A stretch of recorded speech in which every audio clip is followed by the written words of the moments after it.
ಈ ರೀತಿ ಎಗ್ ಪಫ್ನ ಮನೇಲಿ ಟ್ರೈ ಮಾಡಿಲ್ಲ ಅಂದರೆ ಟ್ರೈ ಮಾಡಲೇಬೇಕು. ಸೇಮ್ ಬೇಕ್ರಿಯಲ್ಲಿ ಸಿಗುವಂತಹ ಟೇಸ್ಟೇ ಇರುತ್ತೆ, ಎಲ್ಲಿ ಏನು ಫರಕ್ ಅಂತೂ ಬೀಳೋದಿಲ್ಲ. ಬನ್ನಿ ಸಿಂಪಲ್ಲಾಗಿ ಯಾವುದೇ ರೀತಿ ಓವನ್ಗಳನ್ನು ಬಳಸ್ಕೊಳ್ದೇನೆ ಯಾವ ರೀತಿ ಮನೆಯಲ್ಲಿ ಮಾಡೋದಂತ ಈ ಒಂದು ವಿಡಿಯೋದಲ್ಲಿ ನೋಡ್ಕೊಂಬರೋಣ.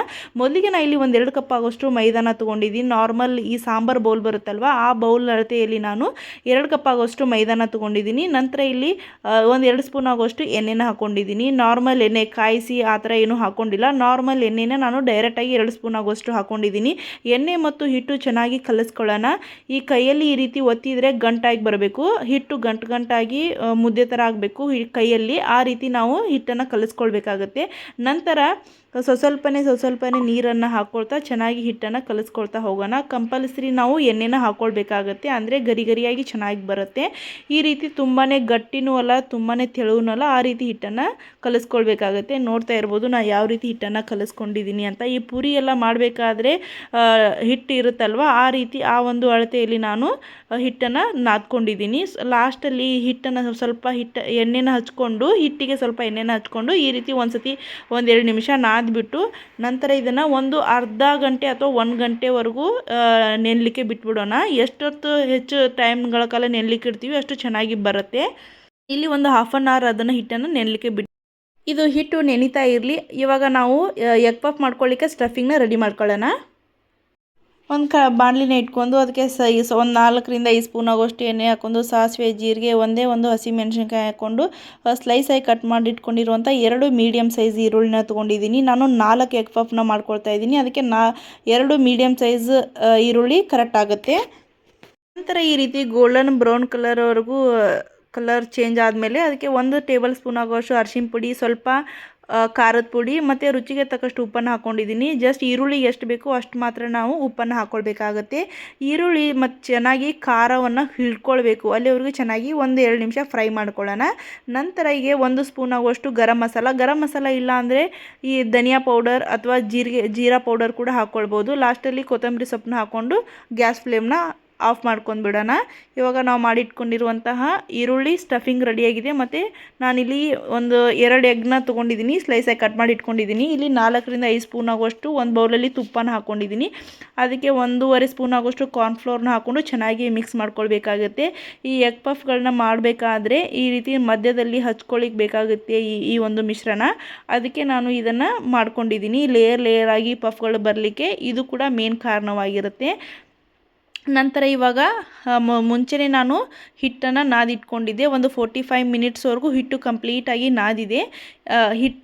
ಹಿಟ್ಟು ಬಿಟ್ಟಿದ್ದೆ ನಾನು. ಇವಾಗ ಹಿಟ್ಟುಗಳನ್ನ ಈ ರೀತಿ ಒಂದು 4-5 ಉಳ್ಳೆಗಳನ್ನ ಮಾಡಿಕೊಂಡು ಚಪಾತಿನ ಯಾವ ರೀತಿ ನಾವು ಲಟ್ಟಿಸ್ಕೊಳ್ತೀವಿ ಅದೇ ರೀತಿ ಈ ಮೈದಾನ ನಾವು ಕಂಪ್ಲೀಟಾಗಿ ರೌಂಡ್ ಶೇಪಲ್ಲಿ ಲಟ್ಟಿಸ್ಕೊಳ್ಬೇಕಾಗತ್ತೆ.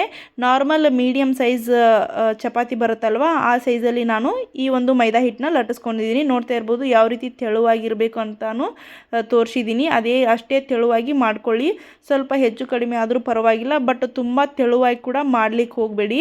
ಈ ರೀತಿ ನಾನು 4 ಲೇಯರ್ ಆಗಿ ಮಾಡ್ಕೊಂಡಿದ್ದೀನಿ. ನೀವು ಬೇಕಂದ್ರೆ 5 ಲೇಯರ್ 6 ಲೇಯರ್ ಆ ರೀತಿಯಾಗಿ ಕೂಡ ಮಾಡ್ಕೊಳ್ಬೋದು. ಎಷ್ಟು ಲೇಯರ್ನ ಹೆಚ್ಚಾಗಿ ಮಾಡ್ಕೋತೀವಿ ಅಷ್ಟು ಪಫ್ಗಳು ಕ್ರಿಸ್ಪಿಯಾಗಿ ಚೆನ್ನಾಗಿ ಕಾಣುತ್ತೆ, ಚೆನ್ನಾಗಿ ಕೂಡ ಬರುತ್ತೆ. ಬೇಕರಿಯಲ್ಲೇ ಮಾಡಿರೋ ಥರ ಬೇಕಂದರೆ ಸ್ವಲ್ಪ ಲೇಯರ್ನ ಹೆಚ್ಚು ಮಾಡ್ಕೊಳ್ಳಿ ಅಷ್ಟೇ. ಈಗ ನಾವು ಮಾಡಿಟ್ಕೊಂಡಿರುವಂಥ ತುಪ್ಪ ಮತ್ತು ಕಾರ್ನ್ಫ್ಲವರ್ ಹಾಕಿ ಮಿಕ್ಸ್ ಮಾಡಿಟ್ಕೊಂಡಿರುವಂಥ ಮಿಶ್ರಣವನ್ನು ಈ ರೀತಿ ಒಂದೊಂದೇ ಲೇಯರ್ಗೆ ಈ ರೀತಿ ಹಾಕ್ಕೊಳ್ತಾ ಹೋಗೋಣ. ಇವಾಗ ಅದ್ರ ಮೇಲೆ ಇನ್ನೊಂದು ಲೇಯರ್ನ ಹಾಕ್ಕೊಂಡು ಈ ರೀತಿ ಮತ್ತೆ ಆ ಮಿಶ್ರಣವನ್ನು ಹಾಕ್ಕೊಂಡು ಎಲ್ಲ ಕಡೆ ಕೈಯಿಂದ ಚೆನ್ನಾಗಿ ಸ್ಪ್ರೆಡ್ ಮಾಡಿಕೊಂಡು ಮತ್ತೆ ಒಂದೊಂದಾಗಿ ಈ ರೀತಿ ಲೇಯರ್ಗಳನ್ನ ಹಾಕ್ಕೊಳ್ತಾ ಹೋಗೋಣ. ಈ ರೀತಿ ಚೆನ್ನಾಗಿ ಮಿಶ್ರಣವನ್ನು ಹಾಕ್ಕೊಂಡು ಈ ರೀತಿ ಮೇಲ್ಗಡೆ ಲೇಯರ್ನ ಹಾಕ್ಕೊಳ್ಳೋದ್ರಿಂದ ಲೇಯರು ಬಿಚ್ಚೋದಿಲ್ಲ. ಆ ಕಾರಣಕ್ಕಾಗಿ ನಾವು ಈ ರೀತಿ ಲೇಯರ್ಗಳನ್ನ ಮಾಡ್ಕೊಳ್ಳೋದು. ಇವಾಗ ನೋಡ್ಬೋದು, ಇವಾಗ ನಾನು ಟೋಟಲಾಗಿ 4 ಲೇಯರ್ಗಳನ್ನ ಮಾಡ್ಕೊಂಡಿದ್ದೆ ಅಲ್ವಾ. ಈ ರೀತಿ ಲೈಟಾಗಿ ಮೇಲ್ಗಡೆ ಸ್ವಲ್ಪ ಪ್ರೆಸ್ ಮಾಡಿ, ಜಾಸ್ತಿ ಪ್ರೆಸ್ ಕೂಡ ಮಾಡ್ಕೊಳ್ಳಿಕ್ಕೆ ಹೋಗಬೇಡಿ. ಸ್ವಲ್ಪ ಲೈಟಾಗಿ ಒಂದೇ ಸತಿ ಈ ರೀತಿ ಚಪಾತಿ ತಿಡೋ ಕೋಲಿಂದ ಈ ರೀತಿ ಜಸ್ಟ್ ಪ್ರೆಸ್ ಮಾಡ್ಕೊಳ್ಳಿ ಸಾಕು. ನಂತರ ಇವಾಗ ಅದನ್ನು ಮೇಲ್ಗಡೆ ಇನ್ನೊಂದು ಸ್ವಲ್ಪ ಅದಕ್ಕೆ ಮಿಶ್ರಣವನ್ನು ಹಚ್ಕೊಳ್ಳೋಣ. ಸ್ವಲ್ಪ ಲಾಸ್ಟಲ್ಲಿ ಸ್ವಲ್ಪನೇ ಹಚ್ಕೊಳ್ಳೋಣ. ಹಚ್ಕೊಂಡ್ಬಿಟ್ಟು ಈ ರೀತಿ ಚೆನ್ನಾಗಿ ಲೈಟಾಗಿ ಸವರ್ಬಿಟ್ಟು ಈ ರೀತಿ ರೋಲ್ನ ಮಾಡ್ಕೊಳ್ಬೇಕಾಗತ್ತೆ. ನೋಡ್ತಾ ಇರ್ಬೋದು ನಾನು ಯಾವ ರೀತಿ ರೋಲ್ ಮಾಡ್ತಾ ಇದ್ದೀನಿ ಅಂತ. ಕರೆಕ್ಟಾಗಿ ನೀವು ಕೂಡ ಅದೇ ರೀತಿ ರೋಲ್ನ ಮಾಡ್ಕೊಳ್ತಾ ಹೋಗಿ. ತೋರಿಸ್ತೀನಿ ಇವಾಗ ಯಾವ ರೀತಿ ಲೇಯರ್ ಆಗಿ ಬರುತ್ತೆ ಅಂತ. ನಿಮಗೆ ಎಷ್ಟು ಪೀಸ್ಗಳು ಬೇಕು ಅಷ್ಟು ಪೀಸ್ಗಳನ್ನ ನಾವು ಮಾಡಿಟ್ಕೊಳ್ಳೋಣ. ಇಲ್ಲಿ ನಾನು 4 ಎಗ್ ಪಫ್ಗಳನ್ನ ಮಾಡ್ಕೊಳ್ಳೋದ್ರಿಂದ 4 ಉಂಡೆಗಳನ್ನ ತೊಗೊಂಡಿದ್ದೀನಿ. ಈ ರೀತಿ ಸ್ವಲ್ಪ ಅದಕ್ಕೆ ಉಂಡೆಗಳನ್ನ ಕಟ್ ಮಾಡಿಕೊಂಡು ಈ ರೀತಿ ಮೈದಾ ಹಿಟ್ಟಲ್ಲಿನೇ ಅದ್ಬಿಟ್ಟು ಈ ರೀತಿ ಲಟ್ಟಿಸ್ಕೊಳ್ತಾ ಹೋಗೋಣ. ಈ ಪಫ್ಗಳು ಯಾವ ಸೈಜಲ್ಲಿ ಇರುತ್ತೆ ಅಲ್ವಾ ಅದೇ ಸೈಜಲ್ಲೇ ನಾವು ಪಫ್ಗಳನ್ನ ಆ ಸೈಜಲ್ಲಿ ಹಿಟ್ಟನ್ನು ಲಟ್ಟಿಸ್ಕೊಳ್ಳೋಣ. ನಿಮ್ಗೆ ಬೇಕಂದರೆ ದೊಡ್ಡ ಸೈಜ್ ಕೂಡ ಮಾಡ್ಕೊಳ್ಬೋದು, ಚಿಕ್ಕ ಸೈಜ್ ಕೂಡ ಮಾಡ್ಕೊಳ್ಬೋದು. ನೋಡ್ಬೋದು ಲೇಯರ್ ಆಗಿ ಮೇಲ್ಗಡೆ ಯಾವ ರೀತಿ ಕಾಣ್ತಾ ಇದೆ ಅಂತ. ಸೊ ಇವಾಗ ಚೆನ್ನಾಗಿ ನಾನು ಇವಾಗ ಲಟ್ಟಿಸ್ಕೊಂಡಿದ್ದೀನಿ. ನಾರ್ಮಲ್ಲಾಗಿ ಬೇಕ್ರಿಯಲ್ಲಿ ಕೊಡುವಂಥ ಸೈಜಲ್ಲೇ ನಾನು ಲಟ್ಟಿಸ್ಕೊಂಡಿದ್ದೀನಿ. ಇವಾಗ ನಾವು ಈರುಳ್ಳಿ ಸ್ಟಫಿಂಗ್ನ ರೆಡಿ ಮಾಡ್ಕೊಂಡಿದ್ದೀವಲ್ವ, ಆ ಈರುಳ್ಳಿ ಸ್ಟಫಿಂಗ್ನ ಹಾಕ್ಕೊಳ್ತಾ ಇದ್ದೀನಿ. ಸ್ವಲ್ಪ ಜಾಸ್ತಿನೇ ಸ್ಟಫಿಂಗ್ ಹಾಕ್ಕೊಳ್ಳಿ, ತುಂಬಾ ಚೆನ್ನಾಗಿ ಬರುತ್ತೆ. ನಂತರ ಅದರ ಮೇಲೆ ಸ್ಲೈಸಾಗಿ ಕಟ್ ಮಾಡ್ಕೊಂಡಿರುವಂತಹ ಎಗ್ನ ಹಾಕ್ಕೊಂಡು ಈ ರೀತಿ ಉಲ್ಟಾನ ಹಾಕಿಬಿಟ್ಟು ಇಡೋಣ. ನಂತರ ನಾವು ಮಿಶ್ರಣವನ್ನು ಮಾಡ್ಕೊಂಡಿದ್ದೀವಲ್ಲ, ಆ ಮಿಶ್ರಣ ಸ್ವಲ್ಪ ಲೈಟಾಗಿ ಹಾಕೊಂಡ್ಬಿಟ್ಟು ಈ ರೀತಿ ಮುಚ್ಚಲಿಕ್ಕೆ ಅಂದರೆ ಅದು ಬಿಚ್ಚಬಾರ್ದು ಅಂತ ಸ್ವಲ್ಪ ಈ ರೀತಿ ಅದನ್ನು ಕ್ಲೋಸ್ ಮಾಡ್ಕೊಳ್ಳೋಣ. ಸ್ವಲ್ಪ ಇಲ್ಲಾಂದರೆ ಆ ಮಿಶ್ರಣ ಇಲ್ಲ ಅಂತಂದರೆ ನೀವು ನೀರು ಕೂಡ ಹಾಕ್ಕೊಳ್ಬೋದು, ಇಲ್ಲ ಮಜ್ಜಿಗೆ ಕೂಡ ಹಚ್ಕೊಳ್ಬೋದು, ಬಿಚ್ಚ ಹೋಗೋದಿಲ್ಲ. ಈ ರೀತಿ ಪ್ರೆಸ್ ಮಾಡ್ಕೊಂಡು ಈ ರೀತಿ ಗಟ್ಟಿಯಾಗಿಯೇ ಅದು ಲೇಯರ್ ಬಿಚ್ಚಿ ಹೋಗಬಾರ್ದು ಅಂತ ಸ್ವಲ್ಪ ಸ್ಟ್ರಾಂಗ್ ಆಗಿಯೇ ಒತ್ಕೊಳ್ಬೇಕಾಗುತ್ತೆ.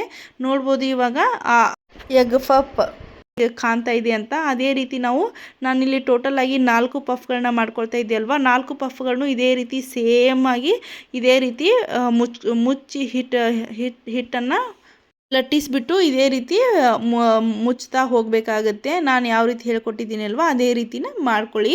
ನಂತರ ಇವಾಗ ಕಂಪ್ಲೀಟಾಗಿ ಎಣ್ಣೆ ಕಾದಿದೆ. ಎಣ್ಣೆ ಕಾದಿದ ಮೇಲೆ ನಾವು ಮಾಡ್ಕೊಂಡಿರುವಂಥ ಪಫ್ಗಳನ್ನು ಎಣ್ಣೆಯಲ್ಲಿ ಬಿಟ್ಕೊಳ್ತಾ ಹೋಗೋಣ. ಈ ರೀತಿ ಮನೆಯಲ್ಲಿ ಟ್ರೈ ಮಾಡಿದರೆ ಖಂಡಿತವಾಗ್ಲೂ ಬೇಕ್ರಿಗೆ ಹೋಗೋದನ್ನೇ ಮರೆತು ಬಿಡ್ತೀರಾ, ಅಷ್ಟು ಚೆನ್ನಾಗಿರುತ್ತೆ. ಸೇಮ್ ಬೇಕ್ರಿಯಲ್ಲಿ ಕೊಡೋ ಟೇಸ್ಟೇ ಬರುತ್ತೆ, ಏನೂ ಫರಕ್ ಬೀಳೋದಿಲ್ಲ. ನೋಡ್ಬೋದು ಮೇಲ್ಗಡೆ ಯಾವ ರೀತಿ ಲೇಯರ್ ಆಗಿ ಕಾಣ್ತಾ ಇದೆ ಪಫ್ಗಳು ಅಂತ. ತುಂಬಾ ಚೆನ್ನಾಗಿ ಬರುತ್ತೆ. ನನ್ನ ಮಗ ಅಂತೂ ತುಂಬಾ ಇಷ್ಟಪಟ್ಟು ತಿಂದುಬಿಟ್ಟಿದ್ದ. ಸೊ ಇವಾಗ ಅದೇ ರೀತಿ ನಾನು 4 ಪಫ್ಗಳನ್ನು ಮಾಡ್ಕೊಂಡಿದ್ದೀನಿ. 4 ಪಫ್ಗಳು ಲೇಯರ್ ಆಗಿ ತುಂಬಾ ಚೆನ್ನಾಗಿ ಬಂದಿದ್ವು. ಇವಾಗ ನಾನು ಒಂದು ಓಪನ್ ಕೂಡ ಮಾಡಿ ತೋರಿಸ್ತೀನಿ ಯಾವ ರೀತಿ ಇದೆ ಅಂತ. ನೋಡ್ಬೋದು ಲೇಯರ್ ಆಗಿ ಎಷ್ಟು ಚೆನ್ನಾಗಿ ಕಾಣ್ತಾ ಇದೆ. ಹಾಗೆ ಅದನ್ನು ಈ ರೀತಿ ಕಟ್ ಮಾಡಿ ಕೂಡ ತೋರಿಸ್ತಾ ಇದ್ದೀನಿ. ಯಾವುದೇ ರೀತಿ ಹಸಿ ಬಿಸಿ ಅನ್ನೋದು ಆ ರೀತಿ ಎಲ್ಲ ಏನಿರೋದಿಲ್ಲ, ತುಂಬಾ ಚೆನ್ನಾಗಿ ಬರುತ್ತೆ. ಇಷ್ಟ ಆದರೆ ಲೈಕ್ ಮಾಡಿ, ಕಮೆಂಟ್ ಮಾಡಿ, ಶೇರ್ ಮಾಡಿ ಸ್ನೇಹಿತರೆ. ಇಷ್ಟ ಆದರೆ ಸಬ್ಸ್ಕ್ರೈಬ್ ಮಾಡಿ.